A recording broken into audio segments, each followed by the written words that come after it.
Hello, and welcome to Scoutcast, brought to you by Fantasy Football Scout. We are looking at game week 20. As always, you're joined by me, Andy, FPL Mode, and we are also joined by Seb. How is it going, Seb? Hey mate, it's going okay, thank you. How's it going with you? Yeah, not too bad. I was trying to think actually. I'm not sure when the last time we did this. It was before Christmas, wasn't it? Is this the first one since Christmas? What, as in Scoutcast? Yeah, No, we did one after Christmas, didn't we? I think Because this I is it. I think we've bemoaned. missed two. No, we did. We definitely did one after Christmas because I bemoaned how stupid I'd been with my unlimited transfers. Yeah, no, I know. So we've done the unlimited transfers, and then we had a game week, and then I think we've missed two. So we missed one Boxing Day. We missed the one that's No, just we did. gone. We did 18. We did game week 18. Did we? Oh, Yeah, right yeah. then. Okay. So either way, it feels like it's been a while. It's Been extremely so important we long. get that right. Yeah, it's been so long that we're missing Flappy as well. So Yeah. Flapjack's not on with us tonight, Rich, which is a shame. He's having toileting issues.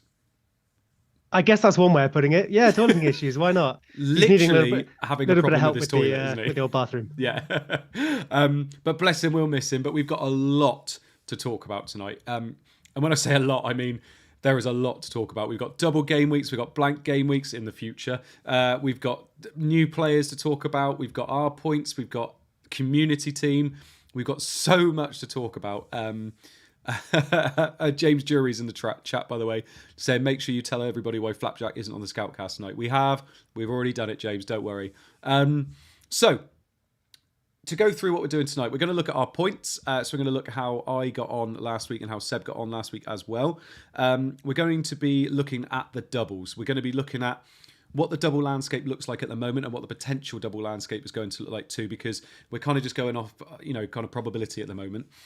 Then we're going to be looking at players. So which players we're wanting to target for these doubles and for the foreseeable fixtures.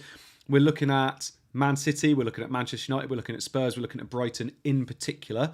And then we're also going to be looking at midfielders, forwards and defenders in terms of all the teams and how they're looking moving forward. We're going to be talking a little bit about Cody Gakpo and a little bit about triple captain Haaland as well. Then we're going to look at how our teams are set up so far, have a look at the community team, and then we're going to finish with a little bit of a Q&A as well, which will be a little bit different because I get to answer some, which would be quite nice too. So if you want to, mute that bit, that's absolutely fine. So let's move on then rather swiftly to my points from last week. So 50 plus wasn't amazing. Obviously it's still ongoing. I've got Kepa, Andreas Pereira, and Mitrovic, who was supposed to be playing, got booked in the 77th minute, something like that, I think it was. So I'm on 50 odd points. I've literally got a red arrow of like 2,000 places or something. So it's nothing at the moment. Yeah. So it's not too bad at the moment. I had Kepa in goal, who's got another game left. I've got Trippier, who, it's just ridiculous what he's doing every week at the moment. Cancelo, who blocked my Ben White clean sheet points on the bench. We'll talk about Cancelo later. I've got Luke Shaw, absolute don at the moment, got a goal and a clean sheet. Rashford, Martinelli, Andreas Pereira, who has another fixture. I got Salah, Darwin. That was a rough way to start the game week.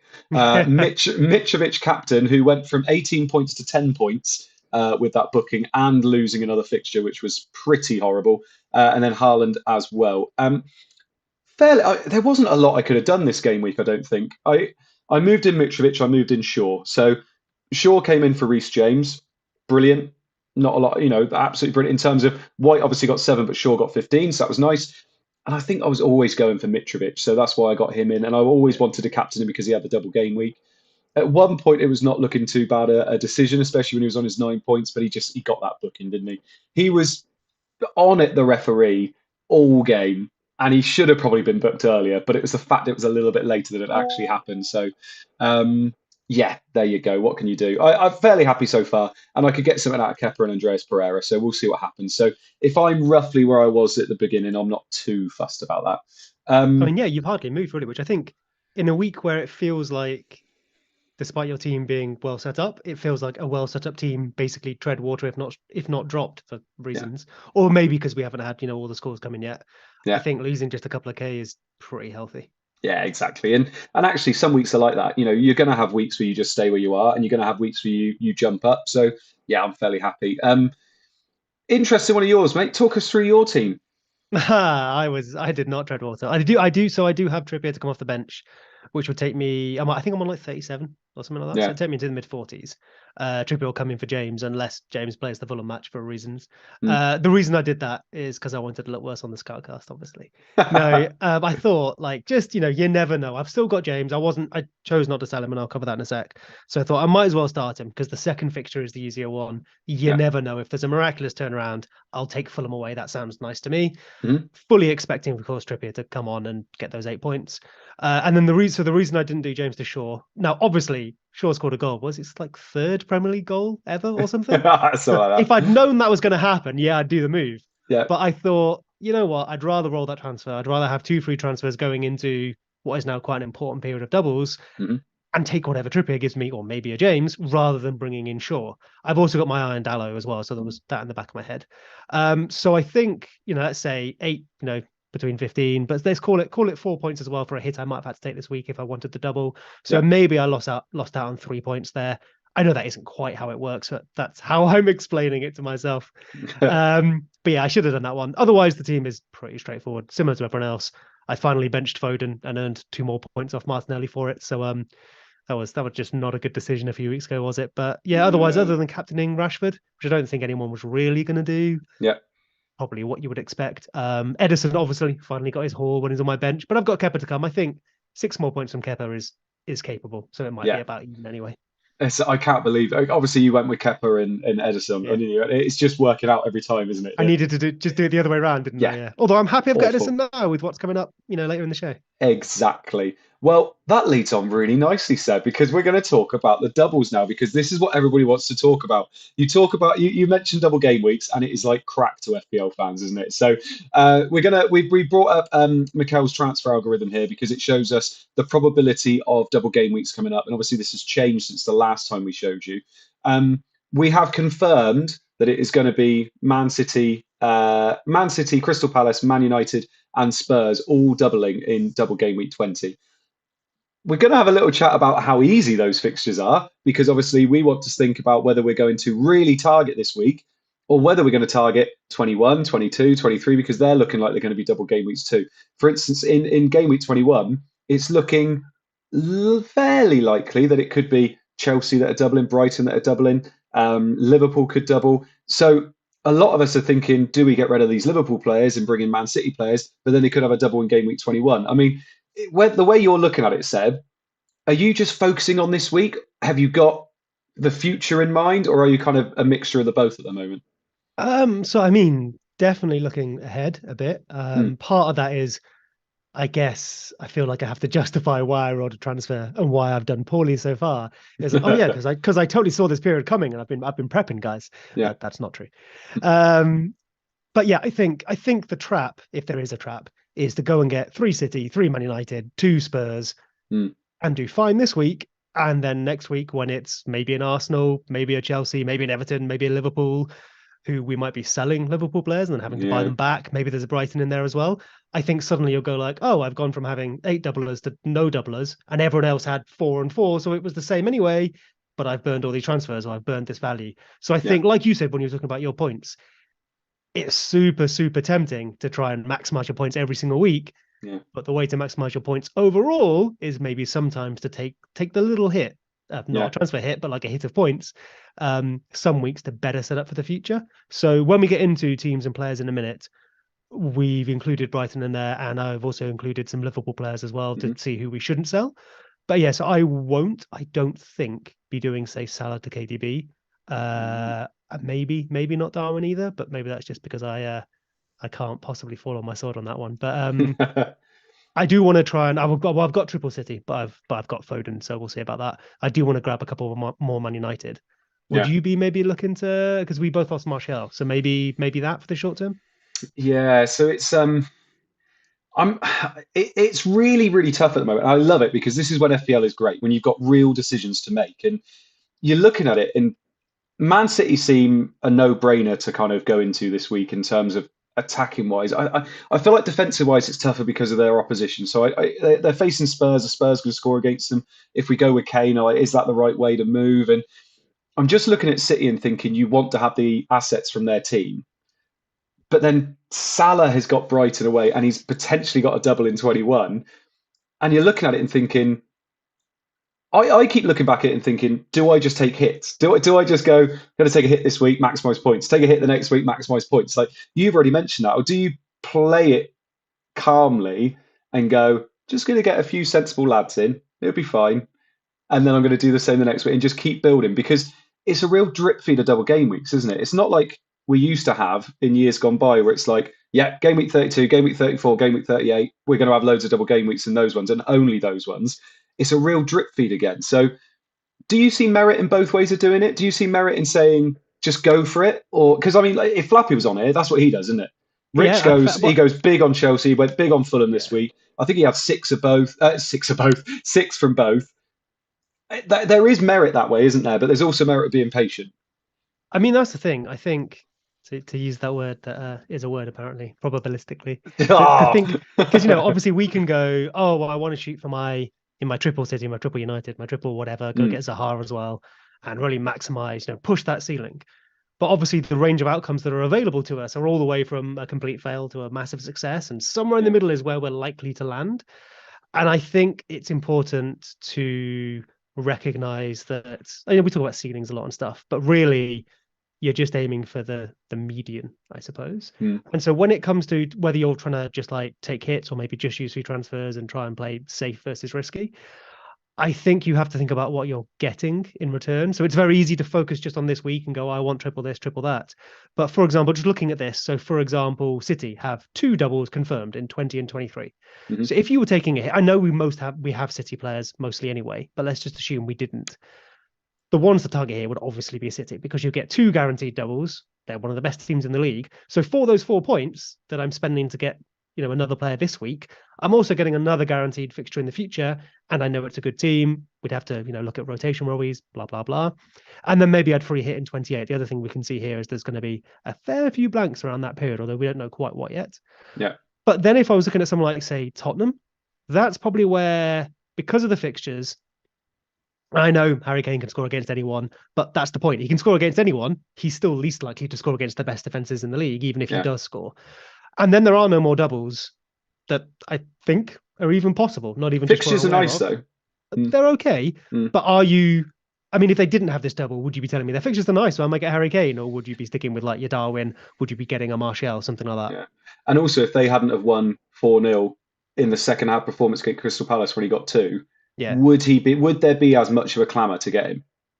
I mean, maybe, because he's actually having a really good season. If you ignore how Spurs are doing, he's just ticking along real nice. But again, for me, that's that comparison of like, well, I could go for Kane, I could get Son, I could go get Perisic, and they could absolutely smash it, and it could go so well. But what gives me the best chance? How many? If I played this game week 1,000 times, and the one's coming 1,000 times as well, how many times do you think I end up as a winner? And I don't think it's when I go all in on Spurs, even if the one that happens to us is that one. That's a horrible way of explaining probability there. That's fine. Yeah. So for me, if I am taking hits, I want to focus on what is the most likely to give me the best return for those hits. It makes an awful lot of sense what we've said about Man City in terms of they've got a double in 20 and they've got a double in 23, and that is confirmed. Like there's nothing you can do about that. They're going to happen. But we're obviously going to talk in a minute about what assets to target, because it's easy saying get triple City when actually they're probably the hardest team in the league to call which 3 assets you'd like to own, if that makes sense, especially for the prices of them and things like that too. And I mean, it would have been easier if Cancelo was, still an asset. For God, but Man United are also there. Their fixtures aren't. I mean, they're not too bad this week, but then they could also have a double in 22, which is quite nice as well. Spurs we've already mentioned, but Man United, it just feels like Man City and Man United are teams and players that you probably want to invest in later on as well. But then Man United, picking 3 players is really hard. And so if you've got Rashford and Shaw, I think it's hard to invest in another one, isn't it? I mean, I think if you've got Rashford and Shaw, I do think there's a couple of options. I know we've got something we can look at in a minute. We have. So I'm tempted to end up with triple Man United myself, but I don't already have Shaw. So I definitely feel like I'm playing a bit of catch up there. And then looking again at, Mikel's work here, they have a double this week. There's a decent chance in 22. There's a very small chance in 21, it seems. And just to say as well that anyone who's looking at this, we will know more by the end of this week because we have fixtures to come this week, and I think they've got to announce some of them by Friday. I think it might have been. Yeah. Check with Ben, check with Lego Mane, check with Mikel on Twitter. They know better than us. But you can hold transfers this week, and half your team are probably playing again, right? You know, our Chelsea players are playing again. Our Fulham players are playing again. There's cup matches, so I think we need to be holding on to those transfers and getting a bit more information. But looking at this, I'm comfortable with the double coming in 20, the 1.6 chance as it stands here in 22, and then there's maybe the blank coming later. And they're decent value apart from, say, Bruyne. There is something that sticks out for me here saying, go KDB this week, swap to Salah the next week, So keep Salah until 23, KDB, and then back to KDB for 23. Obviously, it never works out like that, does it? But it does look like it makes a lot of sense to do that. That's the thing. I've kind of muddled my way through this, but I think you've probably explained it better than me. But on the flip side, where that is a route you can take, but I feel like you need more things to go your way for that to come off. Yeah, you're not loading the die in your favor necessarily, because here we could go. Where's the Spurs one? So yeah, we could go like Darwin to Kane. We could go Salah to KDB. But then Liverpool might double in 21. So I probably want to reverse both those transfers and then City double again in 23. So do I want to reverse Salah one more time? I have effectively spent all of my transfers just swapping between a few players, which means not even injuries and stuff. If there's something else attractive that comes up to me, I probably have to spend points to do that. And so you need to be guaranteeing that you're getting 4 more points. Now we know with doubles, you know, the old, it's actually a 2-point hit, I guess, if you like. But you are needing to get returns for this to pay off, right? You're just making it harder to pay yourself back, basically. Yeah. So if I'm taking that hit, I want to guarantee a really good chance of getting my points back. And I mean, the big thing about KDB this week, if you're taking a hit to get him in, you're not captaining him either, are you? Haaland's going to be your captain. Whereas in game week 21, if Liverpool double and you want to bring Salah in, Salah's most likely going to be your captain because Man City won't double, will they? In 21, I don't believe so, no. Yeah, so I don't know. There is something to be said for it, and there might be people out there that do it, and it works absolutely brilliantly. But how often have we seen it this year so far where KDB and Salah are both blanked? It's happened a few times, hasn't it? So they're not the be-all and end-all at the moment like they used to be. And haven't even mentioned Bruno Fernandes yet. Right, let's move. To just draw a line under that, I would just say, like, it's often very tempting to take hits just in normal weeks because you want to get your squad in the position it's going to be. That's almost never a good idea. Like, you know, if you look at the modern stuff, they almost never suggest hits. Sometimes when opportunities like this come along, if you can line things up properly, was it last year when we had like all those blanks and all those doubles all in one little go? People who are normally massively hit averse were suddenly taking -20s because it flipped the other way around. Taking a -4 actually basically guaranteed a bunch more points in return. So those are the opportunities we're looking for. Yeah, exactly. And like you just said, I'm seeing people that are taking -8s, you know, potentially taking -12s this week because they're trying to set themselves up for later on, and they're downgrading to players that they know are going to have a double game week in 21 or 22, and which is helping as well. So I can see what people are doing, and because, and we're going to talk about later, teams like Brighton have such brilliant assets that are just all of a sudden arriving. People are freeing up an awful lot of money with a double game week player they know they're going to get the week after as well. So I get it, and it's working. It just doesn't always work, does it? There's a strategy or an approach to poker, which is playing tight and aggressive. Tight means that you basically don't usually play. You just fold. When things aren't in your favor, you just fold. So you're keeping it tight. But when something does fall in your favor, you go for it. That's then when you're aggressive. And I think that can apply to so many things, such as FPL. Whereas, you know, most of the time, I should be real tight with my point hits. I don't want to take them. Even if I have a slightly suboptimal team, I don't want to take point hits. But as soon as an opportunity comes along, go for it. Don't just take one, take 5. Yeah. Now, I'm not saying this is, you know, this opportunity, but if you identify it, that's when you go for it. You just need to be real sure that it's the right opportunity. Yeah. Right. Speaking of opportunities, we're going to have a little chat about Man City now. So we're going to have a look at Man City's midfielders and forwards. Now, don't get me wrong, everybody has Haaland. You know, Haaland is there just in terms of a comparison, so we can see his stats compared to everybody else's. But we're all going to be thinking about which Man City players to get in for this week, because obviously they have a double game week, and then in 23 they have a double game week as well. So who are the best assets to own from Manchester City? Now, everybody was talking about Cancelo for the last 3-4 years. He's been an absolutely incredible FPL asset, but it looks like his time could be coming to a little bit of an end. That might be premature. He might carry on now and he might play the next 10 game weeks. That is Pep all over. but it isn't looking that promising in terms of how often he's playing and the options that they have and the way that Pep's starting to play. So although that's talking about defenders, obviously we're talking about midfielders and forwards here to start with. Seb, just talk us through this table a little bit, because I know you've got 4 midfielders there, all highlighted in yellow, and they're all looking intriguing for different reasons. Sure. So I guess the one thing to point about all these tables we're going to bring up is, I guess, survivorship bias or something probably comes in here, where you're relying on me having picked out players to then make recommendations and talk about them. Yeah. Please go away and look yourself. I haven't included everyone here. You might see something I haven't. That's brilliant. Please do that. Yeah. But what I've done is I've pulled out players that, so we talked about Man City having doubles, and obviously they're a good team with decent fixtures. So, okay, if we don't have triple Man City, how do we solve that problem in our squad? Do we want triple Man City? So therefore, how could we solve that problem? Well, obviously, we probably also all have Haaland, and I'm only looking at midfielders and forwards here. And Alvarez, Gundogan, and Bernardo for me, they're valid, but they're probably not where we're going to go. So the 4 I think are most relevant for us to think about are the 4 there in yellow, which is De Bruyne, Mahrez, Foden, and Grealish. The number in brackets is their price, obviously. And then I've just recorded the number of starts they've made, their XG per 90, their XA per 90, and then obviously their combined XGI per 90. Every now and again, that won't add up. The reason for that is rounding. So don't worry about it. If they're 0.1 off or 0.01 off somewhere, it's because of rounding. Now, I have Foden, and if you look at this, he's third out of those 4 with 0.52 XGI per 90. He's got 12 starts. That looks great. But a lot of those 12 starts came a long time ago. Yeah. I have Foden and I might hold, because it's one of those like, well, if I'm going to swap into Mahrez, am I spending a transfer there for not a great return? I may as well hold, even if it's not someone you'd get to start with. However, I think for everyone else, you're probably looking at one of the other 3. Yeah. And this is where I'll throw it over to you, Andy. What do you make of those 3? Obviously, one's much more expensive. Yeah. Mahrez, are we going there again? Oh, every year we get to a point where it's like, do we think about Mahrez? And we'll get sucked in. And basically, my thoughts on these 3, it's really weird at the moment, but he's probably joint with Grealish in terms of third on my list as to who I would want to own out of these at the moment. And Foden, to be honest, it's not just Foden. It's going to be the other 3 as well with Mahrez and Grealish.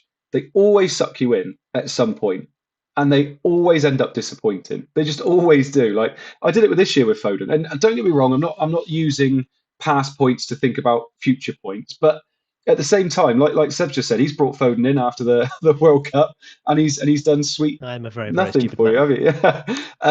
So I'm looking at these 3 and thinking, yes, they're worth a bit of a gamble if you fancy it, but at the same time, there was a person that used to be on YouTube, Jay Eggersdorf. I don't know whether you ever watched his stuff. It was brilliant. I used to love listening to him. And his golden rule was always, if you're wondering if they're going to be on the team sheet when the team sheets come out, you probably shouldn't own that player. And Mahrez, Foden, and Grealish are that for me. Every week I'll be like, oh, please be playing, please be playing, please be playing. And if those kind of players are there, I just don't like picking those kind of players. Whereas De Bruyne, I know you're paying a premium for him, but he's going to be on the team. He's going to be on the team sheet. You know he's going to be there. Obviously not 100%, but you know he's more than likely going to be on there. And if you have a look at this, I know it's more heavily weighted towards XA than XG, but he's significantly higher than the other 3 in terms of what output he's having. I would say Mahrez is a close second for me. I think Mahrez is a really tempting one. It's just, do we see him playing in the double game week twice? Do we think we're only going to get one fixture out of him? I think he probably gets the first one, and then it just depends how he does, because we know Pep's. For anyone who doesn't know what Pep's like, go follow Luke on Twitter. He does great stuff on this. But we know Pep kind of does go for the whole. If you're playing well, you often keep your place. Yeah. Depending on who the opposition are, because he does try and set up tactically as well. Where, for example, he'll use Foden on the left to stretch the pitch wide on the left. He doesn't really have that option on the right anymore. Alvarez hasn't really played on the right. It's been when he wanted a front 2 against like a low block, something like that. So Mahrez, maybe Bernardo Silva. As we can see, though, I don't know if he's much of a consideration. He's played quite deep this year. He's at the bottom of the table there with about half, the expected stats as everyone else has. So I think Mahrez probably does start on the right in this next fixture. We saw in the last match that Pep went with, what the fans were asking for, which was Foden, obviously on the left, and that didn't quite go very well. So he brought on Grealish, he brought on Mahrez, and they instantly combined for a goal. I think, therefore, those 2 may keep their spot, unless there's something tactical that brings Foden in. For me, I do think it's between one of the other three, and then budget comes into it. I Yeah. don't know if I want to do Salah to De Bruyne. I can't myself, and I'm not going to sell Foden to someone else to open up a spot to do Salah to De Bruyne. That's my two transfers already, and I don't feel like I'm guaranteeing much return for those Yeah. two transfers. I'd rather, for example, go for something else. But if someone doesn't have a third City and you don't want to sell Salah, which I think is fair, I'd probably go Mahrez over Grealish. But none of these people come without risk, and maybe Yeah. that's why we should be looking at the defense if we think we can find any of them without a risk. Exactly. Before we move on to the defence, just because I wanted to ask you this before we moved on, and I'm going to use a word that people hate, but how essential is owning KDB in this stretch? Because it hasn't been. I've always said it. I've never been a massive KDB lover in terms of FPL, just because I don't think he can do what players of his price should do, if that makes sense. Yes, he had a great year last year for that 1 week. He's had a couple of really good seasons, like 250 odd points. He did. He was on pens for one or two of those, though, wasn't he? Well, no, wasn't that actually? Wasn't that one of the seasons or maybe it was like the end of one season, the beginning of the next. But one of the seasons where he was on pens, he actually did quite poorly because he missed a bunch of them. Fair enough. But because one of the biggest questions I want to ask you tonight, and it's for me and it's for a lot of people as well, is if you could only get one and it was between De Bruyne or Kane, which one would you be going for? I know we're going to talk about Spurs later, but it kind of naturally goes into this now. We're looking at De Bruyne's stats. He's head and tails above the other midfielders, but he is obviously a premium.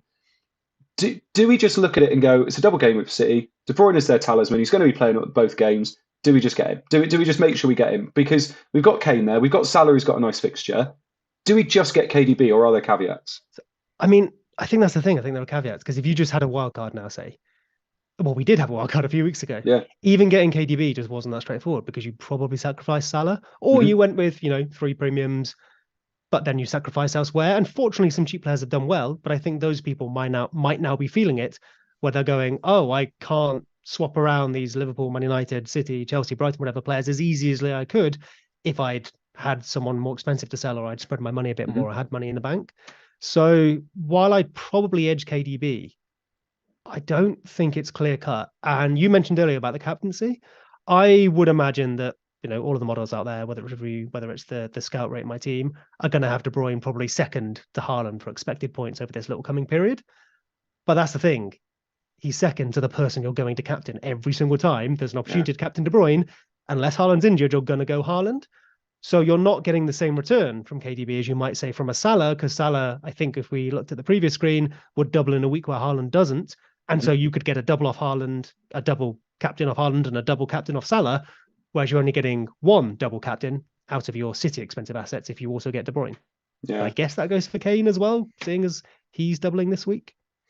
Exactly, and it's really tough. From what I can see in the community at the moment, it's if you say, is it KDB or Kane, you either get, oh, it's De Bruyne, he's clear, so far clear, or you go, oh, it's Kane, he's so far clear, it's obviously Kane because he scores the goals. And I feel like it's a real split between what people think.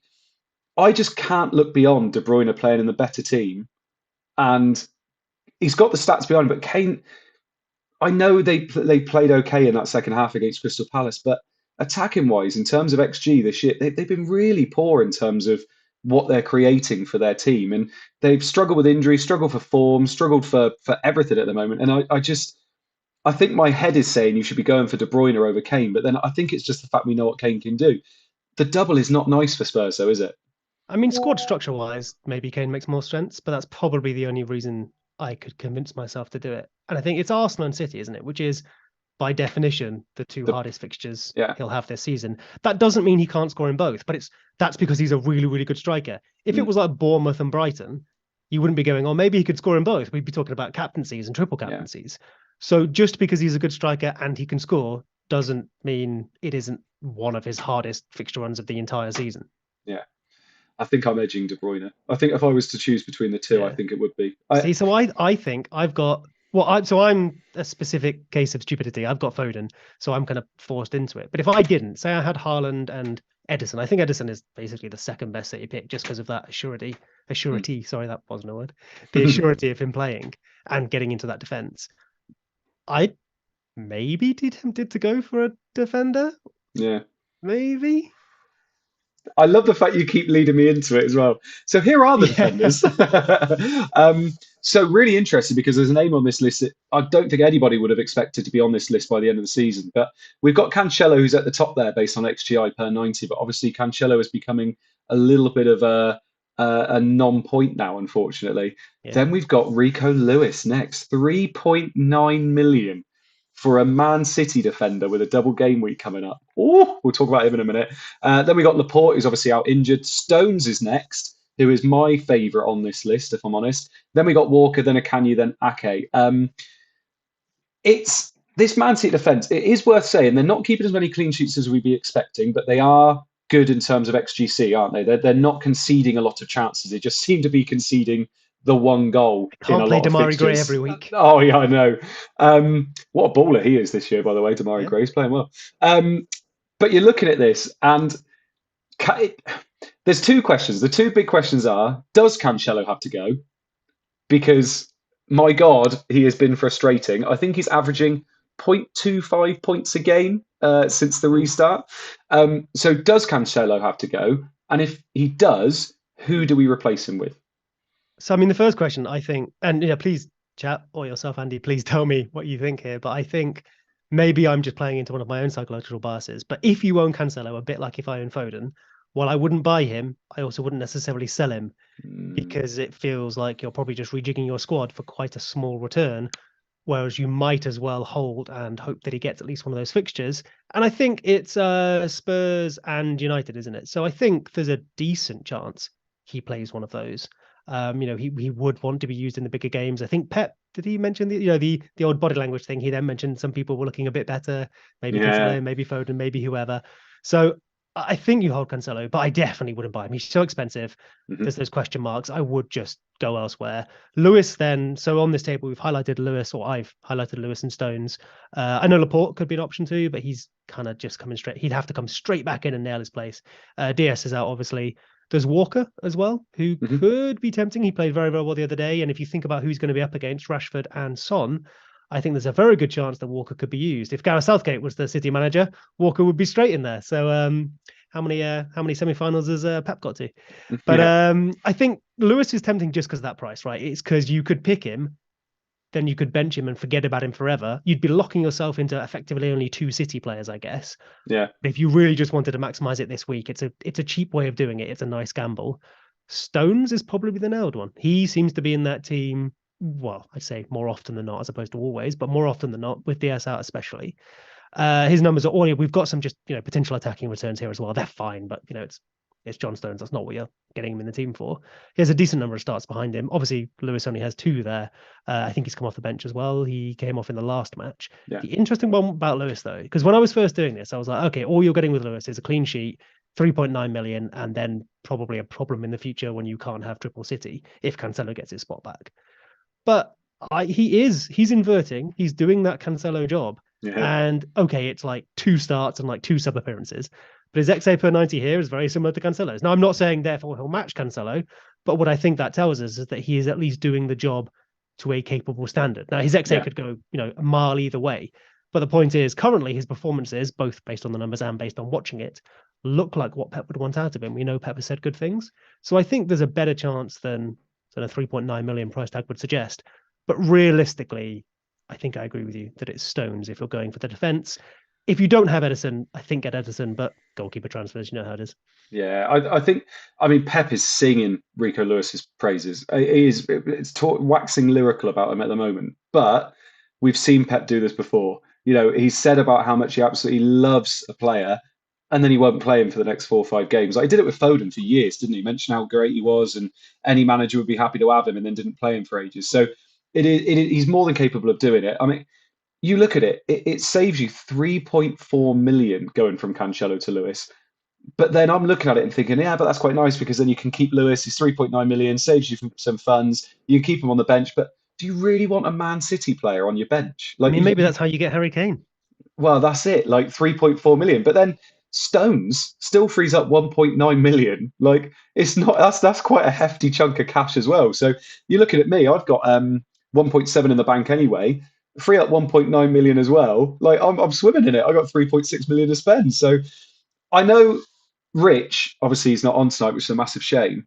I know he was really tempted by Lewis. He was really tempted to go with him and play him for this double game week.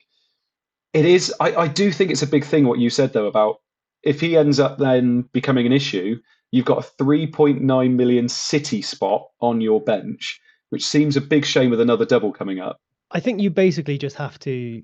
I mean, like, like Pepper's been kind about him. He's played well as well, so there's every chance that he's involved. But the 3.9 thing is so tempting. But what happens when he comes on for the last 10 minutes and it's not like you've got to put those 3.9 in your team and, oh, he's bench, never mind, and I'll have a good bench. If you just get 1 pointers out of him every now and again, you just have the exact same problem you had with Cancelo, but you've saved some money, which is fine. But if you aren't spending that money on your 11, if you're improving your bench, you're not using that money. If Rico's stopping people coming into the team. So I think you probably just have to make your peace with, I'm getting, for the gamble of a City defender that we don't have enough information on, I'm getting a really nice price tag in return. Yeah. And then after these doubles, you maybe just have to go, and now that player sits on my bench. I have Haaland and Edison or Haaland and KDB, whatever. And I have the other one sat on the bench, and I'm okay with that because I traded some money for it. Because realistically, unless we're going to use our next wildcard or something, say Lewis does lose his spot, taking Lewis out and then replacing either another City player or another defender on your team is effectively 2 transfers because of how cheap he is. And assuming you spend the money, you'd have to go sell someone else as well. So I think it becomes a bit of a palaver in the future. Yeah, I think Stones is the pick for me. I think it's so. I've got Cancelo, and I want to sell him because I've had enough of this. Will he play? Won't he play? Coming on for getting subbed off at half time. Whereas Stones just looks like that standard pick. But then it's the same argument with Stones as it is with Edison, isn't it? In terms of he's just getting you 6 points most week. Although he hasn't a double game week got 21 points before. Because I know we joke and obviously ignore Edison's annoying propensity to get a 2 and then a 6 and then an 8 when he's on your bench. Yeah. Theoretically, you're getting your 6 points every week. And I know we laugh at that, but how's that gone with Cancelo? We went Cancelo because we wanted more than 6 every week, and you're getting ones. Yeah. No, exactly. So interesting. So in terms of putting a conclusion to this, based on the questions I asked you at the beginning, if you had Cancelo, would you sell him? And if it's a yes, who would you sell him for? No, I'd keep Cancelo. And if it was a yes, you would sell him for? You probably, assuming we're keeping it in City, you just go down to Lewis because you can free up all those funds. That's very tempting. But Stones is the nailed one. The thing is, I guess, with Stones, because my other City player here would be Edison. I wouldn't have like a KDB or something. I don't think I'd have a midfielder, despite having Foden. with Stones as well, that's a decent price. Not far off what Trippier is probably worth to most of us because he's gone up in value, but we don't get all of that sat in the squad as well. So I don't know if I'd want it long term. But hey, City defender's good long term. Why not? Yeah. Right, moving on to another double game week team, and it is Manchester United. Yes. Obviously, it was only confirmed. Was it last night? I think it was on Sunday night that it was going to be a double game week for them. So they now play Man City and Crystal Palace. We've got a list up here of XGI per 90 based on their. Oh, it's actually strikers, midfielders, and defenders. Martial actually comes out on top, which is interesting. I'm assuming that's because it's per 90. 0.86 per 90 for XGI. Then it's Rashford, then Bruno Fernandes. Quite a dip, I would say, after Martial, but that's probably due to the amount of games played. Anthony is next, then Eriksen, Casemiro, Shaw, Dalot, Wan-Bissaka, Martinez, and Varane right at the bottom there. Obviously, there's a few players that haven't been mentioned, but that's because their XGI is so low. Rashford is slowly creeping into almost every team now. He's ridiculous value. I think he has gone up to 7 million now, but he's having a really good season so far. It is worth mentioning that United have had a lovely 3 fixtures. They really have had 3 pretty lovely fixtures, and they had Everton in the cup where Rashford scored a penalty in the last minute as well. But he is looking good. Martial, for me, I know we were texting not that long ago, and I said to you, he isn't the guy we want him to be. He's not that striker that we want for that price up front. He's not as involved as we want him to be. His XGI might be high here per 90, but when you watch it live, I think he's struggling personally. So I think he's a tough one to go for. But if you've already got Rashford, you've already got Shaw, you've highlighted a few people here. If you're intent on getting a third Manchester United player, who would it be for you? See, that's the thing. I only have one at the moment. I guess, therefore, I should probably get Shaw. I've got Dallo there, and I quite like Dallo as the cheaper alternative, but maybe I'm just making another mistake there because he's less guaranteed to play. Yeah. If he does play, I think he steals Shaw's bonus points that he suddenly started getting. He is more attacking. Shaw probably won't play centre back anymore because I think the centre back, Martinez is probably back at least. And then I think maybe Martial, but that's a squad thing because the Mitrovic to Martial is an easy move. And what we were saying is that from an FPL sense, rather than necessarily like a real life analysis sense, although maybe they're similar, we weren't seeing what we wanted in terms of, his XGI per 90 was really high, but like you say, that's from a few fixtures. And the thing that maybe is anti-Darwin, the thing we've often seen in the past is he does very little from an FPL sense and then converts a chance. So even if he's an elite finisher, I maybe just wanted a bit more encouragement that my funds were well placed in him. Yeah. And it didn't look great. Obviously, we're now in the month where they might be signing a striker as well. Yeah. So obviously, for the doubles, that probably isn't going to have too much of a problem. But we've seen Martial come off. We've seen Rashford move up front. His minutes with 2 games in a week, or even, 2 games over a week and a half, he does seem to get limited to 60, 70 minutes. Rashford moves up front, maybe Garnacho comes on, maybe Donny van de Beek comes on, something like that. Obviously, those players aren't necessarily in this table because, again, we did just try and cherry pick relevant players. Yeah. The reason, like your Varane, your Martinez, your Wan-Bissaka are there is because they are just cheap options to go into the defence, but I've highlighted Shaw and Dallo. So for me, I'm probably fixing my Shaw error, or at least getting Dallo, and then maybe Martial. Eriksen, tempt you at all on set pieces? The price of a Martinelli, the price of a mid-price midfielder.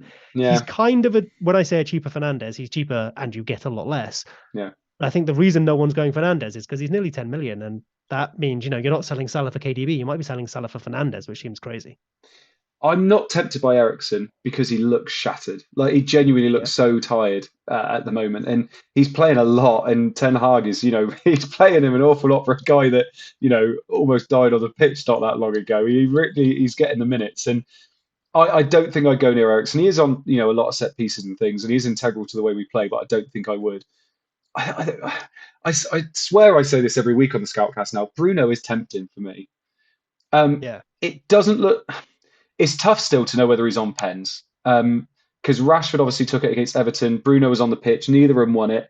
It's whether Rashford took it for other reasons that we're not aware of, or whether Rashford is actually on penalties now. I feel like it was one of those Bruno gave it to him, but that's I have no real basis to say that other than Rashford isn't a better penalty taker than Bruno, so I assume it was a case that he was permitted to take that one.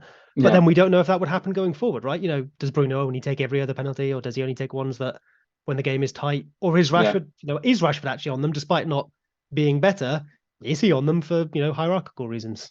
Yeah, and the thing I've said about Bruno as well is he will sacrifice himself for the team. So if it's I'd rather give it to somebody else for confidence or stuff like that, he will do that. And you don't really want that. You want him to be selfish on the pitch, and you want him to be, that player that's going to get you the goals. And I don't really feel like he's that at the moment. So it's probably Rashford, Shaw, and I'm struggling for that third position. If you really wanted to do it, I could understand going for Bruno because you've got the potential double in 21 or 22. I can't remember which one it is now.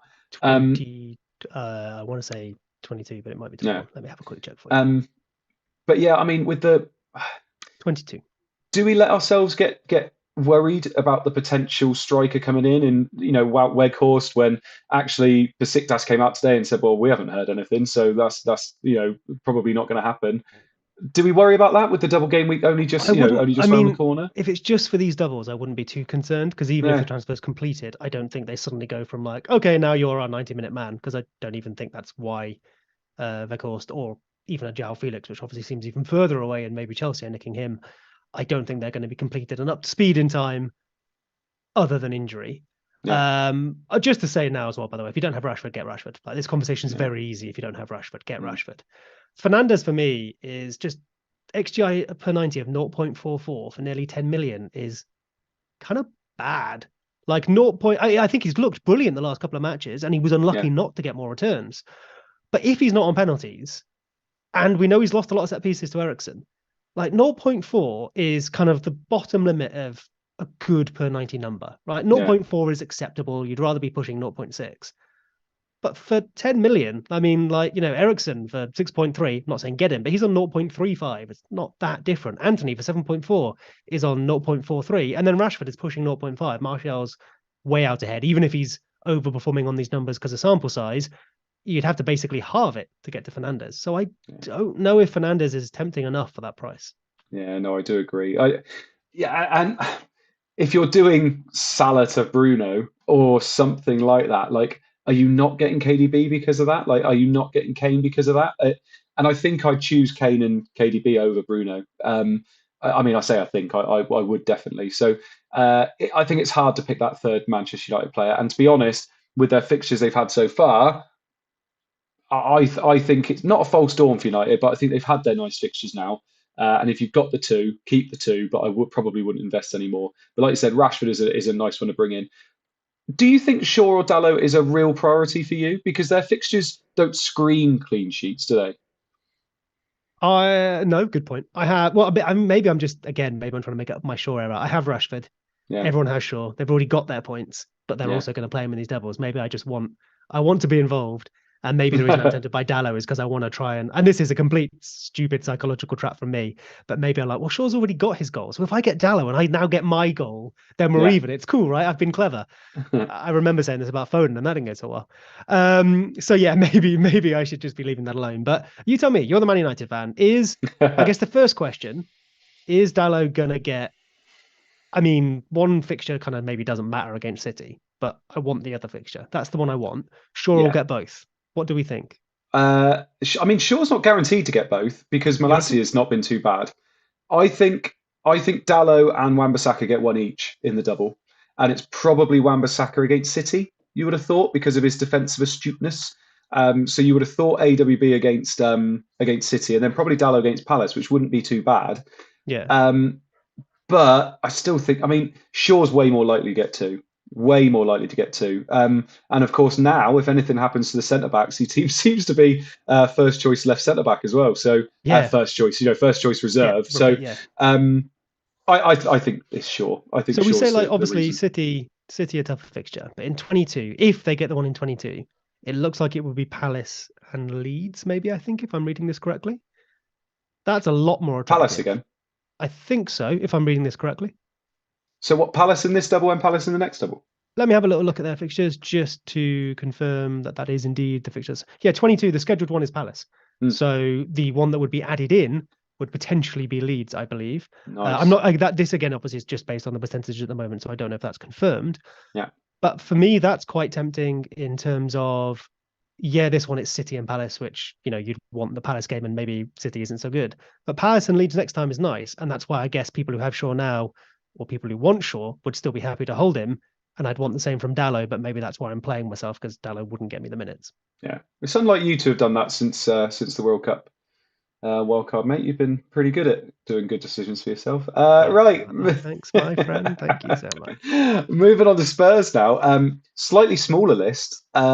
Kane sat right at the top there for XG. Obviously, Spurs have the double game week this week as well against Arsenal and Manchester City, the two best defences in the league based on XGC. Kane's sat on top quite comfortably there. Kulusevski next, who I seem to hear different things about Kulusevski, whether he's completely fit or not yet. Son is next, which is interesting, but 11.6 for a player that's been woefully out of form so far this season. Perisic, then Sessegnon, then Doherty. Sorry, I always say Doherty, but Champman, legend there. And Emerson last. I think this is a much shorter list in terms of people we will genuinely be considering, isn't it? Yeah, I mean, we've spoken about Kane loads already. So yeah, if you want us, if you're convinced you want Spurs for this double, you're probably trying to get Kane. Kulusevski would be brilliant if we knew he was fit. Like, he's second there for the numbers so far. We know he's performed well in the past, and he's a much kinder price. But we just don't know if he's going to be fit, and I think that's a pretty steep risk to take, especially against two really good defenses. Son, I think, is too expensive for the gamble. Even if maybe these matches suit Son more, I think that's valid. But just because they suit his playstyle more, still doesn't mean he's more likely to score against them than, say, a terrible defense. I'd still rather have him against a terrible defense. Then there's Perisic and Doherty, who I guess are we know they're probably the first choice wing backs at the moment, although Spurs are looking for another right wing back. Rotation could happen. Perisic probably plays. But again, because of the fixtures, do we think a defender's a good shout? Probably not. So I think it's Kane or nothing. And as Roger in the chat has said, Kane is on 4 yellows. And I think he would he need to avoid a booking in the first match, wouldn't he, to make sure he sees the second?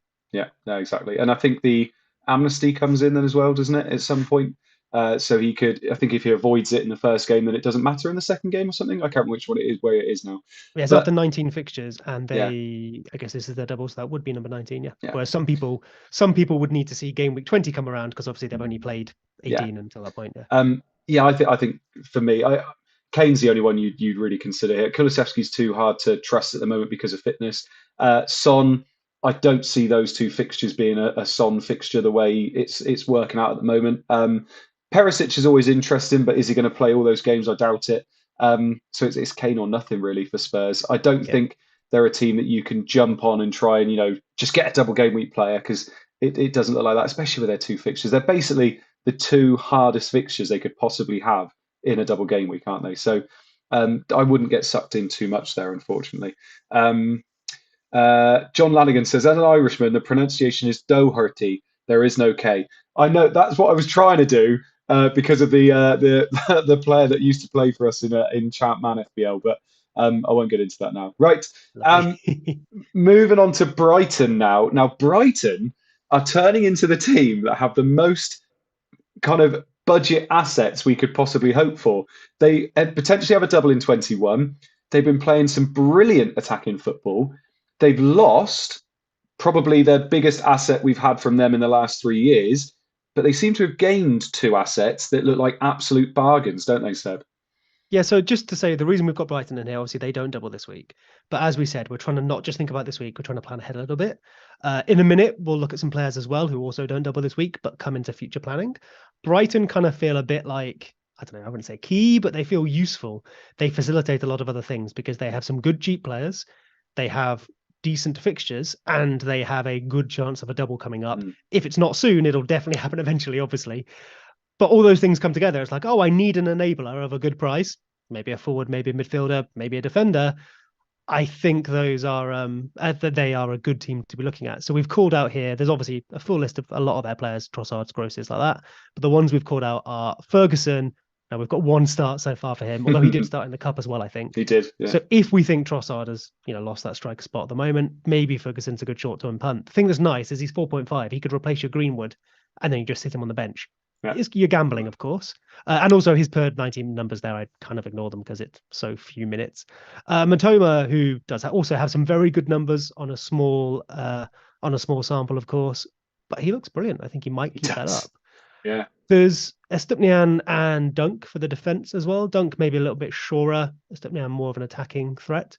The one that really interests me, and again, maybe because I'm just trying to be too smart and not get Matoma, I just want to talk about it, is McAllister, because if he does play further forward, he came on for Lallana in that kind of, I guess, 10 position if it's a 4-2-3-1 in the cup and scored a goal, I believe. He was brilliant in the World Cup playing further forward. De Zerbi has said he may play further forward, and we believe he has penalties. Obviously, these numbers do include the penalties he's taken so far, but I could be tempted there because playing further forward and the guarantee of penalties, do we think that pushes him towards the sort of numbers Matoma is showing here, but with more in his bank to back it up, because we've only seen a little bit of Matoma so far, even though that's been brilliant.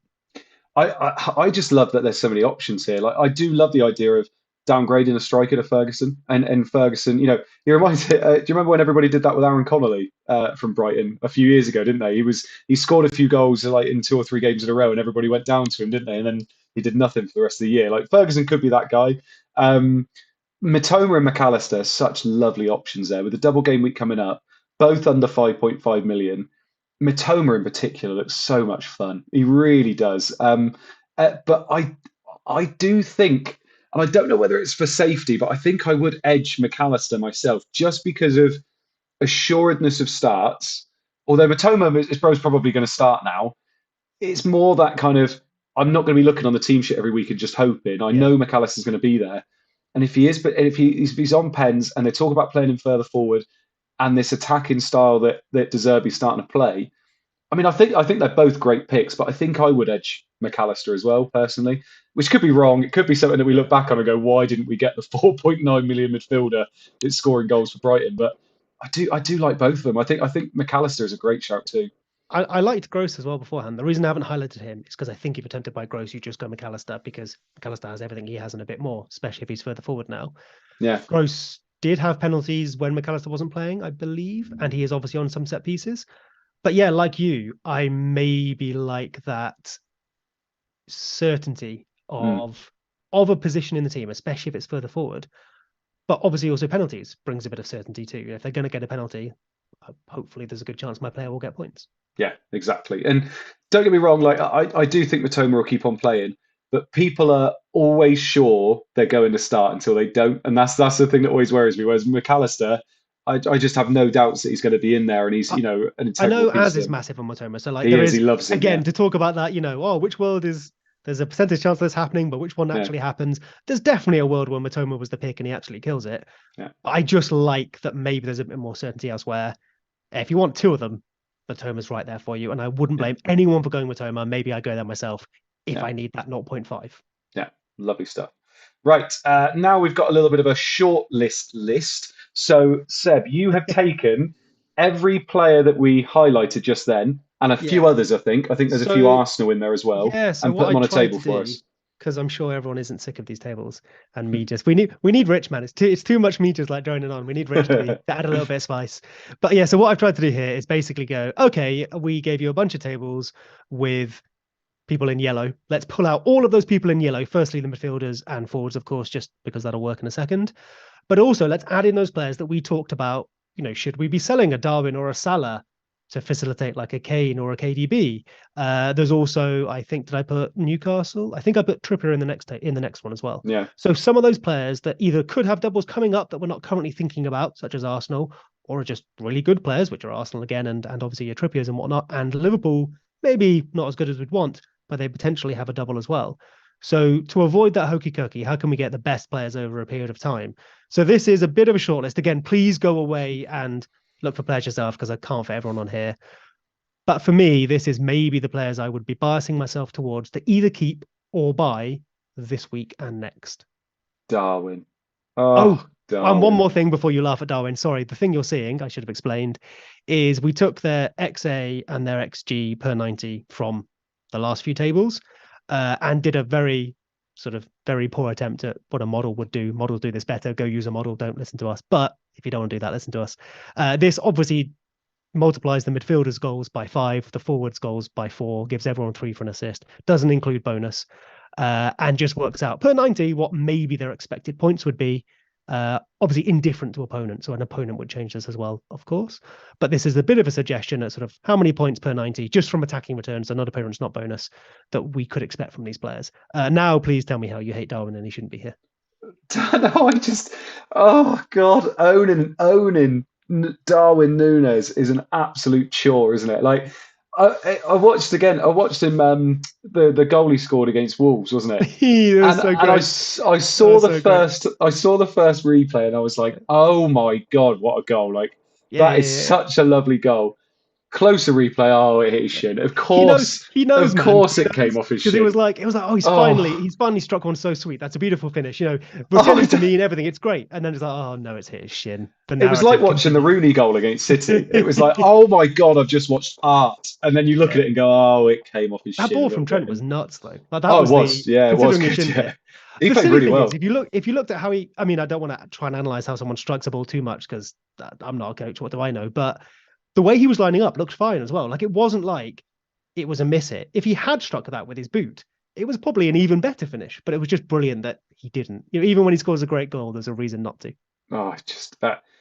He's so frustrating. He's so frustrating. Honestly, I've never known a player like him. Not for a really long time. I'm determined to get my haul from him. Like, I'm gonna drop down to 1 million until I get my haul from him. He's got such poor technique though in front of goal. Like the one I can't remember who they were playing. There's been so many where he was through on goal and he hit it too hard and it just went over the bar. And you just think, oh, mate, like the one straight after Christmas where like I forget if it was a mistake or something, but he broke through on goal and just had all the time in the world. The ball was bouncing and he took it first time. I think, did he try and lift it and he just messed it up? Yeah. But it was like, oh my goodness, just take a touch, take 7 touches, please. obviously, the silly thing is a player in form, if they take that first time and slot it in, you're like, oh, brilliant. They're in form. What a great finish. Yeah. When the player's out of form, the exact same thing happens. They miss it. And you're like, oh, he's terrible. He can't strike a ball. And I guess that's kind of like, that layer of narrative we put on stuff. It's probably true as well. But it is unfortunate. And it's why, like, if you were going to sell him for Kane this week, fine. I don't hate it too much if you want to sell him for funds. But when fixtures come around, when there is an option to have a Liverpool forward, I'm still all about Darwin. Like, those numbers it's not like he's putting up like average numbers and can't convert. He's putting up such good numbers that like it almost doesn't matter that he can't convert. And that is actually proven by the goals he's scored so far. He has a really good goal rate so far. Mm-hmm. So he could be just the worst striker of a ball in the world. If he keeps scoring 1 in 2, that's good. Yeah. You don't believe me. He's on that table and it shows that he's 8 million. He's not 8 million, he's 9 million. And that's my biggest bugbear. 9 million for a player that is struggling to hit the target. It kind of is in my throat a little bit. Yeah. A typo. I put 8.0. He's 8.9. My apologies. Mm-hmm. He's gone down. Right, on to defenders now. So talk us through the defenders really quickly before we talk about Haaland triple captain. Sure. So same idea again. We've pulled out all the defenders that we spoke about in the previous tables, added a few, for example, Trippier, Robertson. I think Trent is in there as well, just for people who we might not want to sell or people we might want to get in despite them not doubling this coming week. And we've worked out just their percentage chance of like attacking returns from this. Obviously, it's lower because they're defenders than the last table. Not percentage chance of attacking returns, sorry. Potential points from attacking returns. So Perez is just top there, but we know maybe we don't fancy him. Trent is second, not a giant surprise. Gabriel and Trippier are equal, which was very satisfying because I remember talking about this 2 weeks ago, and it was like Trippier looks like he's destroying most players, but because it all comes from assists and like almost no goal threat, for a centre back such as Gabriel, who has quite a good goal threat. I think he's got 0.17 xG per 90. It only takes 1 goal every few matches. And I think he got 4 or 5 last season, I think it was, and he's had 4 in the past as well, for him to pretty much match Trippier in terms of points from attacking returns. The thing is, of course, Trippier's got massive bonus potential in here, so he will go beyond Gabriel, we would think, in points. This doesn't include those bonus points. It also obviously doesn't include the main thing defenders do, which is clean sheets. But we do just have every team that is listed in this table. We have their XGC per match so far. They haven't played the same number of matches, and some are going on this week too. So I just did their total XGC divided by the matches they've played. Obviously, fixtures will play into this as well. But it shows what we probably know already, right? Man City have a crazy good defense. Even if they keep letting in silly goals, that just won't continue forever unless they also keep conceding more chances. Arsenal have a brilliant defense. Newcastle have a very, very good defense, which is one of the reasons Trippier is so attractive. Spurs, United, and then Brighton is all right, but not as good as it's been in the past. Potentially, we think maybe it's their attack we like. And then Liverpool, quite a disappointing defence, I would say. And if you're paying a lot of money for Trent and Robertson, you maybe are relying on attacking returns for them. Yeah, no, lovely. Right, on to our first big discussion of the night, mate, and it is this man that is on the screen, Erling Haaland. He's got a double game week. High scoring player in the game. He's going to break all sorts of records this year as long as he stays fit with his goal scoring. He's got Manchester United and Arsenal? No. Who's he got this week? Who's in his double game week? I can't remember it now. Man United and Spurs. Spurs, of course it is. He's got Man United and Spurs this week. Why isn't everybody triple captaining him? I think because it's Man United and Spurs, right? Because you'd want, like, if you're triple captaining a Haaland, you just want that glorious like Fulham and Bournemouth or something, don't you? That's what you want. And the reason I mentioned those two teams is that is potentially a double he could have in 34. I'll run through that in a second. The other thing just to mention this week, though, is he has quite a long time between the fixtures. So it isn't like your usual double where it's on a Saturday and a Wednesday or something, where I think whatever happens, Haaland would start both in like that typical double, but he might just have his minutes managed. It's very similar to the Champions League and Premier League we saw before Christmas, where me, kept thinking he'd get his minutes managed and he never ever did. So we'd probably be quite confident, but there is a good gap between them. And I think that's the real attraction. While it isn't the best fixtures, the defenses of those two teams aren't perfect. We've just seen on the previous table, both of them, okay, but not the best by any means. I think it's the fact that you really want to hold out for something a little bit sweeter if you're not going with triple Haaland this week. So I'll just run through some of the possibilities for the future, and then we can talk about whether we think that's a good idea, because we'll be using other chips those weeks potentially too. So Man City versus Aston Villa and Arsenal is confirmed for game week 23. Mhm. Now, already that sounds better, I think, than Man United and Tottenham. Villa is at home, Arsenal's away. Now, Arsenal away, obviously, well, it's the toughest defence City could play because they can't play themselves, but I think Aston Villa makes up for that. The problem there is I think there are 3 days between the fixtures. So as we just discussed, while I think Haaland would probably start them both, it's obviously not as certain he's going to get good minutes as matches that are a week apart, as the next double I think are. The other possibilities here, and this comes from Ben Quellen, of course, on Twitter. Legamani has also put some stuff up for this. Game week 29, Man City could play Liverpool at home and Bournemouth away, or West Ham at home as their other fixture in that match. This, of course, depends on cup fixtures. We'll come to that in a second. In game week 34, so quite a while off now, but this would be our traditional big double game week, when we've got cup semi-finals and everything. That's the usual one. They could be playing Fulham away as the scheduled fixture, and then they could have Bournemouth away, West Ham at home. Obviously, that could have happened in 29 as well, or Brighton away. And then finally in 37, they have Chelsea at home, and they could have Bournemouth away, West Ham at home, or Brighton away. So obviously that's the one from 34. Just depends when it falls. Now, this all is based on them reaching, for example, the EFL Cup final, or the FA Cup quarterfinals, or the FA Cup semi-finals, which I think would push 34 to 37, which is the thing where usually happens in a normal season, which we haven't had for 4 years. So just looking at that, I'd probably want, 34, Fulham away, Bournemouth at home, Bournemouth away or West Ham at home, something like that would be glorious for Haaland. If we're happy that he starts both those games, the main thing would then stop me is that, but if that's the traditional big double week that we're used to, what if I want to play my wildcard or my free hit or my bench boost in that week? Exactly. And so maybe I don't have the triple available. And I've gone around this in my head a few times. And while I think I wouldn't naturally triple captain Haaland this week, it's that last point that might tip me towards it. And it's, if you could guarantee 2 games now compared to the uncertainty of 2 games later on, which looks better? Because for me, he destroyed United last time he played them. Absolutely destroyed us. 2 goals and 2 assists, was it? I can't remember what it was he got now. Yeah, it was something silly, wasn't it? Yeah. Spurs, he could easily embarrass Spurs. It's Man City. They can embarrass anybody. So does it matter? I know we've spoken about this already today, where you've said, yes, obviously he can score against anybody, but he's less likely to score against good teams, isn't he? But the certainty, especially with the time in between the fixtures, that he is going to play both fixtures this time round, compared to maybe playing both next time, I do think tips it a little bit. Like I haven't decided either way. When it first got announced this for double game, I looked at it and thought, it doesn't scream triple captain to me. But at the same time, using it now, 2 fixtures, Erling Haaland getting probably near enough 90 minutes in both games, I think you do have to at least consider it. Yep, I think that's reasonable. And I think it's a question. I don't think it's certain, or at least I haven't found myself in a position of certainty yet. The only other thing we haven't mentioned, of course, is that you don't have to triple captain Haaland. Of course, we'd love to, because he's one of the best assets, if not the best we've ever seen. Yeah. But if, for example, you could get, I think in 21, would Arsenal potentially have Man United and Everton? That's a little bit better than Man United and Spurs. I think Liverpool, obviously, a dual double as well. And I think that would be, just trying to find this on the list, that would be Chelsea and Chelsea. I think there's a Brighton one as well, potentially coming. They could have Man United and Wolves, I believe, later in the season, 26, I think, based on this. Obviously, we don't know those. As you said, they aren't certain. But you don't have to triple captain Haaland. You could do better captaining someone else. We saw Andy Martin. Yeah, I was just about to mention this. There you go. Yeah. So we know there could be a better opportunity. But as we've said, comes full circle, which is lovely. It's not about could there be a better opportunity? Could there be a higher ceiling elsewhere? I think it's about how confident are we in this is the one that works most of the time? And so that's the question for me.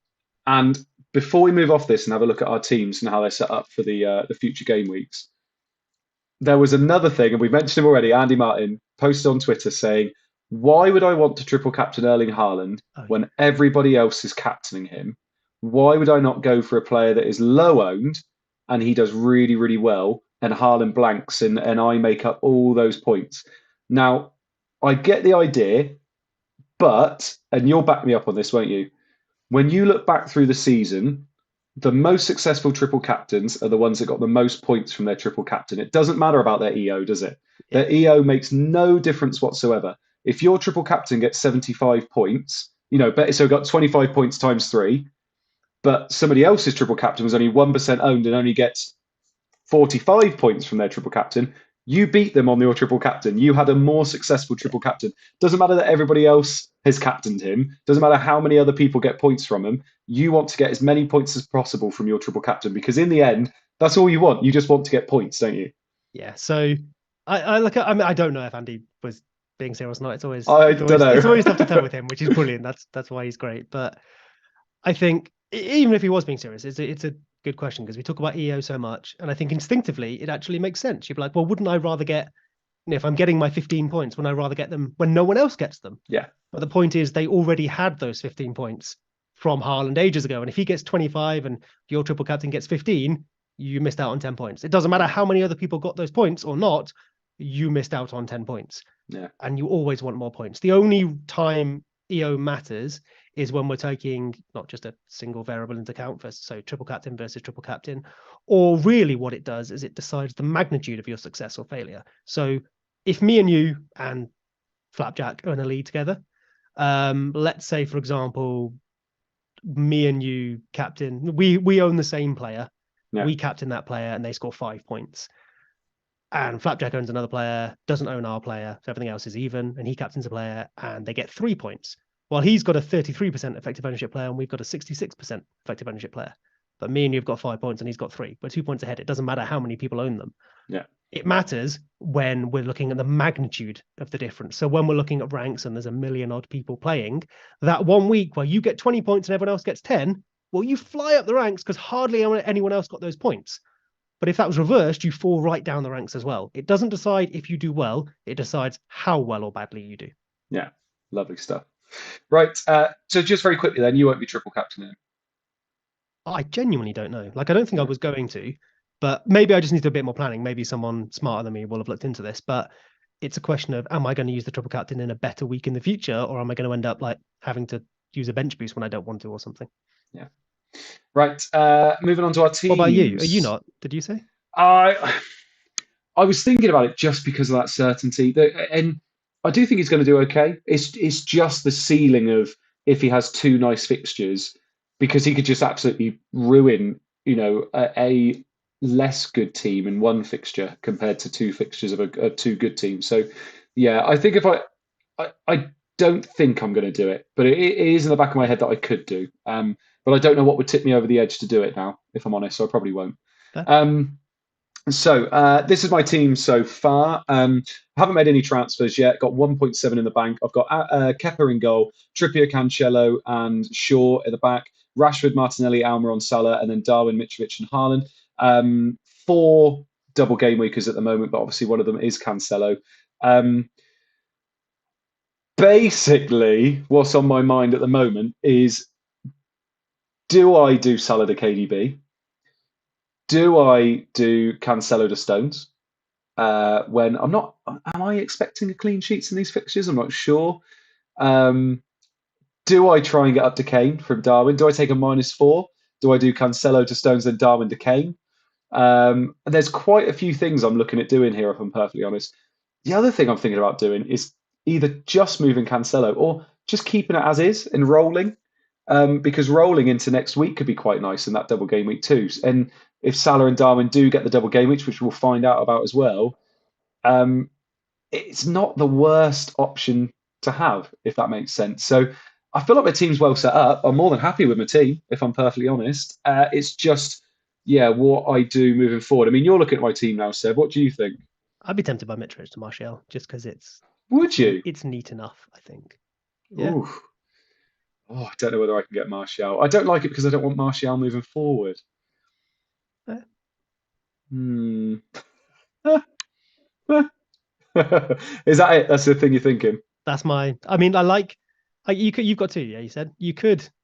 No, I only got 1. Oh, you only got 1. Yeah. Oh, so when you said roll, so you're literally not going to do anything on roll. Yeah. I was paying attention.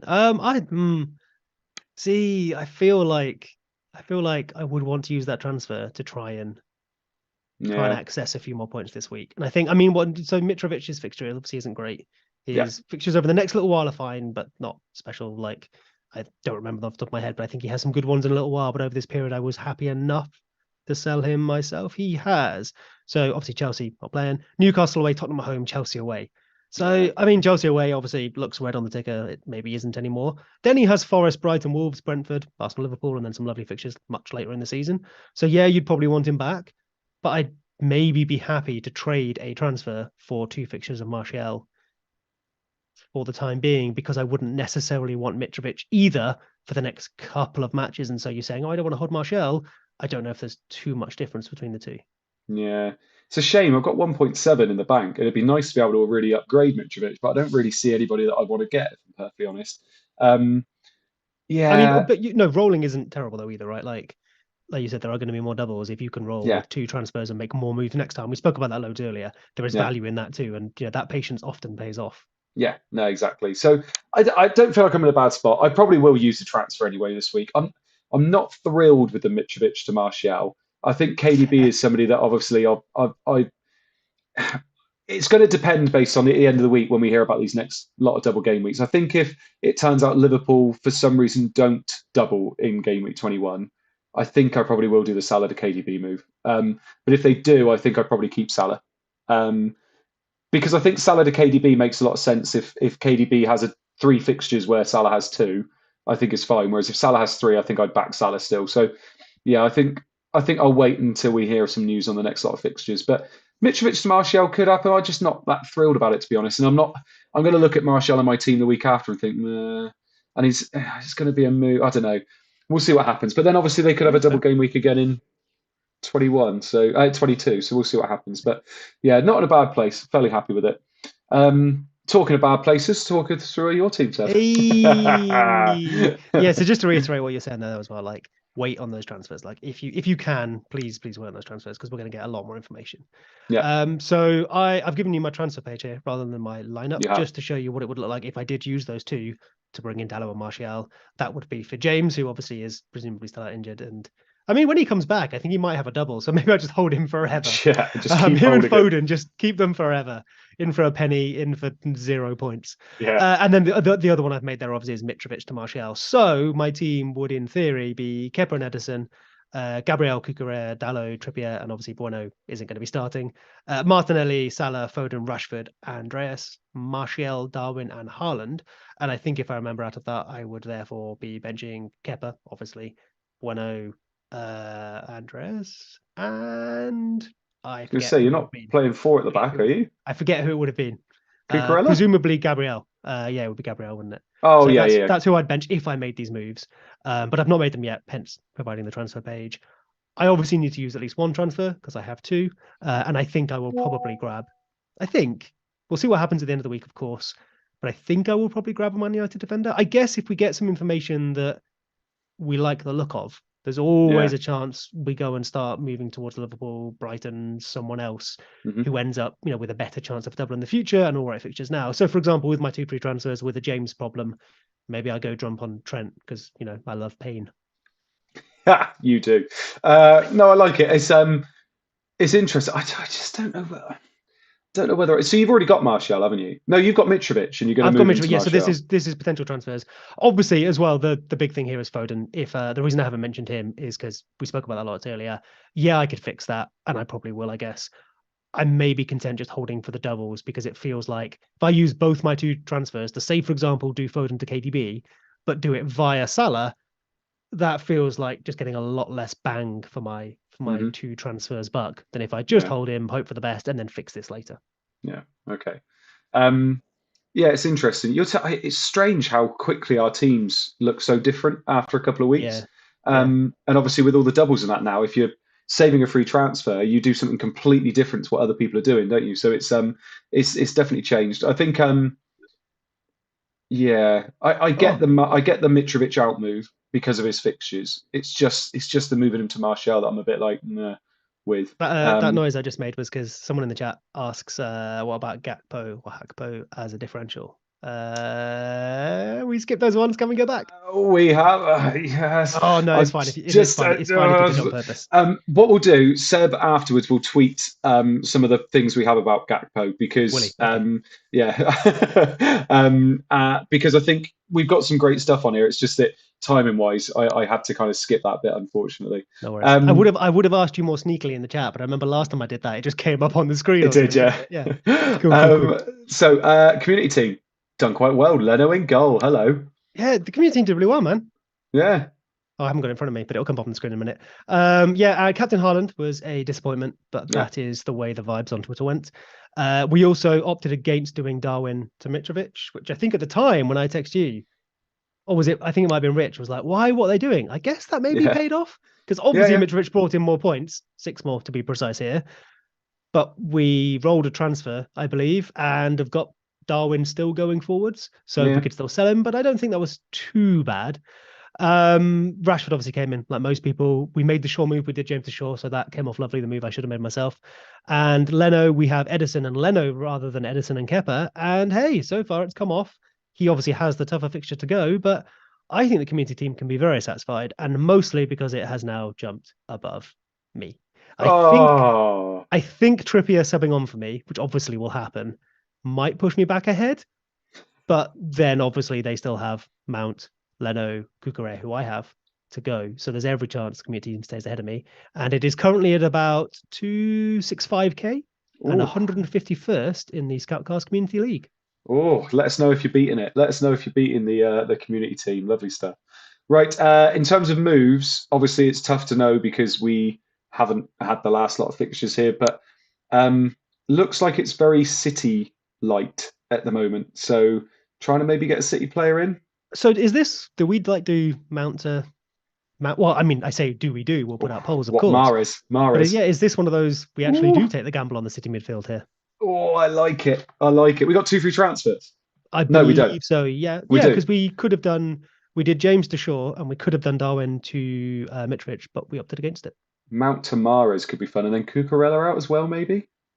Yeah, although they potentially have another double. Oh yeah, that's true. I think it depends because you can play. Oh, we got Edison. Sorry, we've got Edison. Yeah.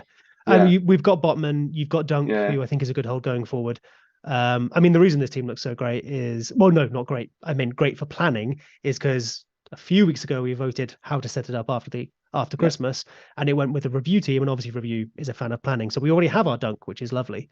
I think Mount out is a good one, and then there's, I mean, I guess Salah, KDB is an option people have available to them because we only have 2 City.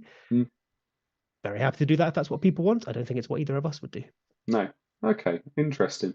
Well, let us know if you've got any ideas for the team as well. Right, we've got over 600 people in the chat. Lovely stuff. Make sure you do like the stream, please. We've only got 60 likes. That's 10%. What are you doing, guys? But we do have time for some questions now. So chuck some questions. Me and Seb will try and answer them as quickly as possible. Because we've only got about 5 minutes left. So chuck in as many questions as possible and we'll answer as many as we can. Lovely stuff. We'll just wait for a few to come through. So you're like, I mean, it's on the screen, isn't it? You're about 140k now. I'm like 390. Yeah. I think I haven't checked where I'll be after Trippier, and obviously I think I have one more player to play than you, because Cucurella I think is the difference. But do you have Edison? No, I've got Kepa and Andreas Pereira to play. Okay, fine. I've got Andreas too. Okay, so hopefully I'll close the gap a little bit. But I'm definitely not getting close to you. But crazy how quickly that's diverged. Yeah, I know. What do you think? Like, I mean, if Foden comes off for me, brilliant. But the idea was Foden was meant to come off before. What do you think will be the difference between us going forward? Because now we're kind of setting up for a new period of doubles and a new period of planning. I'm envious of the position you're in because we were both like, was like 40 and 90k before Christmas or something. I think you've got that accessible to you again. I feel like I'm just having to claw back to 150 odd. So yeah, what do you think? It's weird. Oh, I don't know. I mean, things change so quickly. Templates change so quickly as well. Like, we'll see what happens. You've got 2 free transfers, which is nice as well. So we'll see. I'm not saying anything because, like you said, it can change so quickly. I was looking at FPL Live when the game week was going on last week, and I can't remember who it was now. There was somebody that lost their clean sheet, and it basically cost me. No, it was Mitrovic. Mitrovic getting booked and going from 18 points down to 10 points. That 8 points was the difference between 100k and 139k. Oh, goodness. So 8 points, it's nothing really, is it? Like, it can just change so quickly now. I mean, you're doing really well this season, man. I think we've done we've done 2 and a bit seasons, I think, together now. Yeah. I really like what you've done this season. I'm envious. Obviously, your rank is like half mine. Of course, I'm envious. Yeah, we'll see what happens. Top 100k would be nice. Andy Mack says, do I get Martial for free if fit, or do I do Kane for a -4? I guess we'd need more information, but I would go for the non-4 option myself. I think I would as well. I don't think I want Kane for a hit. With those fixtures, I don't think I do. I need a goal to pay it back instantly, yeah. And I'm still only break even. You need a goal. Yeah, exactly. That's exactly it. And I'm not overly confident he's going to score in either fixture. This comes back to how we started the stream, which I think is that absolutely could come off. Like, it definitely could. There is a percentage chance of that coming off. But I think the higher percentage chance is it doesn't repay you, or it doesn't repay you more than doing something else. Yeah. Because you have I'm still failing to put this how I want to, but just because you've got a double now, you don't have then further, brilliant fixtures or another great captaincy option coming up, or more doubles in the future to really make that the safe way to spend 4 points, if that makes sense. Unlike last season, when we could spend 4 points and we could avoid a blank and get like 2 doubles for the price of 4 points. Yeah. This feels like an expensive price to pay to just get 2 not great fixtures. Nakra says, should I sell Almiron for McAllister? That's a really interesting one. Or Mitoma, yeah, that's a really interesting one. Probably not. Because you can probably get access to Brighton in other ways, right? Mm-hmm. Without losing maybe a player who, Newcastle's fixtures just aren't, mostly because of doubles, aren't nearly as attractive as a lot of other teams. But I wonder if you could get a Brighton player into your team elsewhere and lose less than you would lose by losing Almiron. But if that's your only option, I'd probably take that gamble. But hey, I don't have Almiron at all, so easy for me to say. Yeah, Newcastle fixtures are quite nice. They're just all single game weeks. Like you said, that's the thing, isn't it? Whereas, I mean, could you do it and then bring Almiron back later on? I don't know. It's a tough one. I think Seb's right in terms of you could probably leave. I would prefer, for me, like, upgrade Andreas Pereira to a McAllister or to a Matoma. Like that makes sense. That sounds quite nice to me, and it's not a massive move from Andreas Pereira, I don't think. So I mean, if Matoma's 4.9, because the nice thing about Andreas as well was you just had this brilliant bench option forever. Yeah, but I guess Matoma could still be that bench option if you wanted him to be at 4.9, couldn't he? Yeah. Anthony Wayneman says, Dallo or Shaw? It's Shaw, but I'm going to go Dallo because I'm spiraling. Yeah, Shaw for me. I think, for the record, I do think that I'm over justifying, but I also think that all else being equal, Dallo is a better option than Shaw. He's a bit cheaper. He has more attacking threat. He does better in the bonus when they're both playing. But obviously, Dallo hasn't had guaranteed minutes because of the injury. I think it was injury, or since post-World Cup at least. So Shaw is more nailed and we need him now, which is why it's obviously we'll have the recency bias of Shaw scoring lots of points. That doesn't matter. Shaw is probably going to get 290s, whereas Dallo, you could end up looking quite silly if he subs on twice. Yeah. Anthony Wayman as well, again, sorry, says Zaha or Mahrez? Mahrez. Yeah, I go Mahrez as well. We didn't put any Palace in those tables for a reason, I think. Maybe that's a mistake. Uthmain says Salah to KDB or Mitro to Martial. That's basically my Mitro to Martial for me. But a lot of that is because Salah is just that. I think you want to look at what you're selling as well, right? No one would be surprised if Salah leaves with a brace and an assist in basically any match. I think it's not just about what you're getting; it's what you're selling.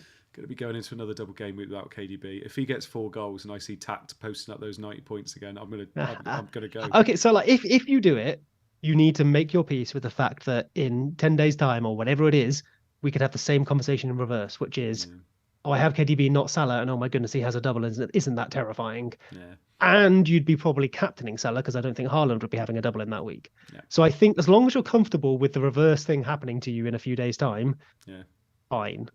But the power move is already having KDB and moving to Salah after, isn't it? That's quite nice. Abnett says, what are your thoughts about Rodrigo? Excellent matches and maybe a double game week in 23. We are trying to sign a number 9. So, I mean, I've been saying this all season and I keep being proven wrong, so fair enough. I think I find it hard to separate my Leeds fandom from my FPL assessment here. FPL wise, he's been brilliant and may well continue to be brilliant. From a Leeds point of view, he isn't, shouldn't, couldn't various other words, be our number 9. Like he, in the systems we play, he's a goal scorer and that's great, but he can score those goals from elsewhere in the team.